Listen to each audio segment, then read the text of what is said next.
tariffs and immigration will weaken America, and you need a strong player, and that is Russia and China. To understand Russia, you need to look at what has happened in the last, let's say, 25, 30 years. If you look at 1998, the first country in the world to talk about India, Russia, China was the Russian foreign minister when he visited India, a man called Primakov, who talked about a triangle, a strategic triangle. China, I don't think, understood it, nor did India, till one day Goldman Sachs created and coined a phrase called BRICS. Again, Russia saw an opportunity there, and it hosted the first conference and invited India to become a founding member of BRICS, and BRICS has formed.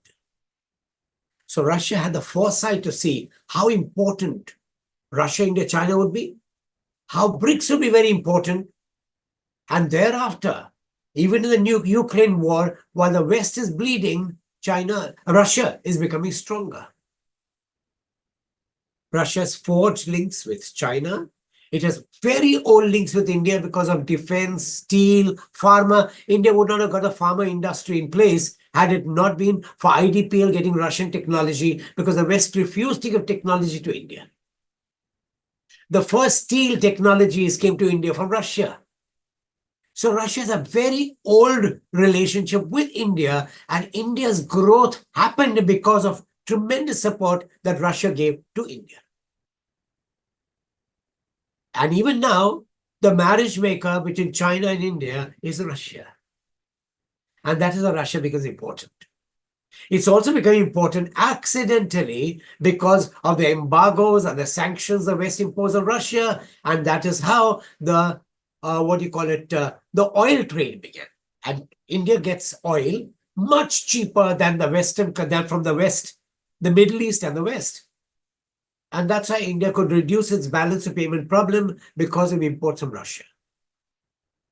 Obviously, USA does not like it. The West does not like it. The Middle East has been persuaded to accept it. All this trade took place with India, where we pay in rupees, and this was known as the Rupee-ruble trade.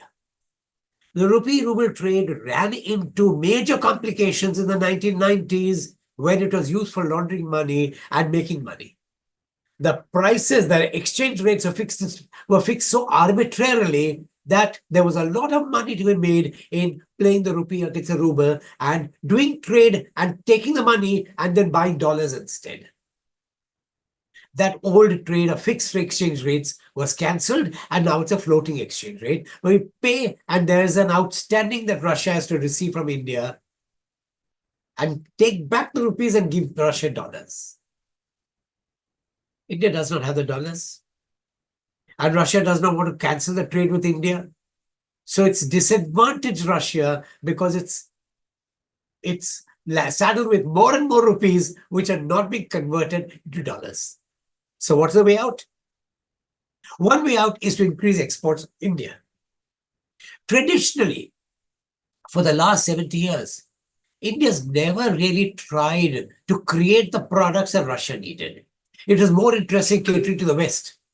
So while even today the government talks about removing the colonial mindset, India's exporters still look at the West, when actually they should be looking at Russia, and thus reduce the trade gap that exists between the rupees and the rubles. Now, as I said, you can neutralize the rupee-ruble trade first by creating more exports from India, which is where India and Russia have to sit together, draw up a list, and India creates incentives for exporters to export to Russia. But there's a second way which nobody's talked about. Look at Russia and China and India. India is smaller than China. China and USA have equal land masses. They are about 2.5 times bigger than India. But Russia is the big daddy in terms of land mass. It's 2.5 times larger than both China and the USA. It's the largest reserves of water. Now, when you have a large land mass, what is the first advantage you have? You have the highest reserves of gold underground. You have very large reserves of oil underground.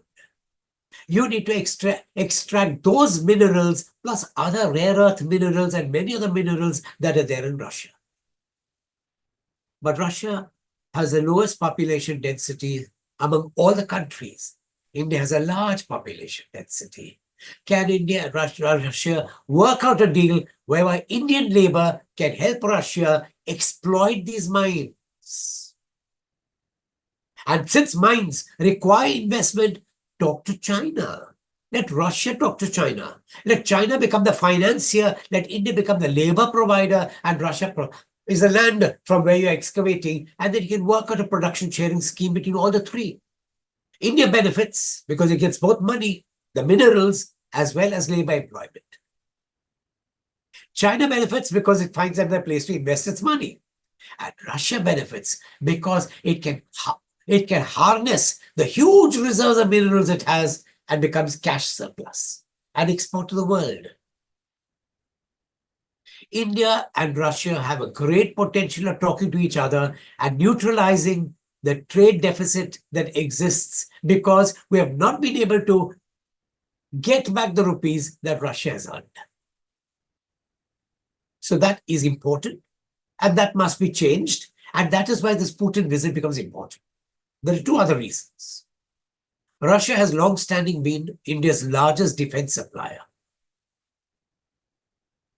In fact, the one weapon that worked very well for India is the S-400, which no Western weaponry can match.